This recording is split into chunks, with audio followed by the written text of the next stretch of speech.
আজ ভাবলাম মালিককে একটু খুশি করি।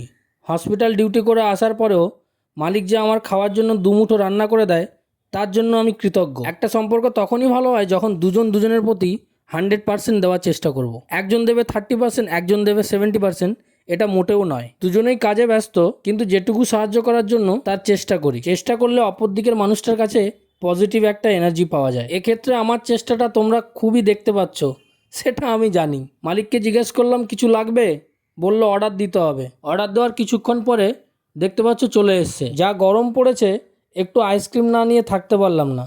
ভাবলাম একটু মালিককে খুশি করি। এদিকে 2 ব্যাগ বাজার এসছে। তারপর মালিককে ডাকলাম। মালিকের মুখের হাসিটা দেখেছো? বাপ রে বাপ, দাঁত বেরিয়ে গেছে সব। এদিকে মালিক রান্না করতে চলে গেল, আর যে জিনিসগুলো এসেছিলো সেগুলো একবার আমি দেখে নিলাম। যারা কাজের জন্য বাইরে থাকে তারা একমাত্র এই কষ্টটা বুঝবে। নিজেরা সব কিছু করতে হয়। যাই হোক, ওর পাশে কিছুটা হেল্প করলে আমারও ভালো লাগে।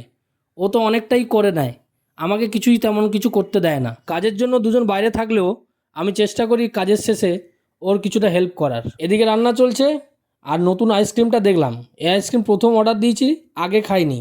আইসক্রিমের প্যাকেজিংটা আমার খুব ভালো লেগেছিল এবং ম্যাডাম তো খুব খুশি। তারপর খাওয়া দাওয়া শুরু। এক কথায় ছিল আইসক্রিমটা অসাধারণ। আমার আইসক্রিম খাওয়া দেখে মালিক বলল, আইসক্রিমটা আমার জন্য ছিল না নিজের জন্য?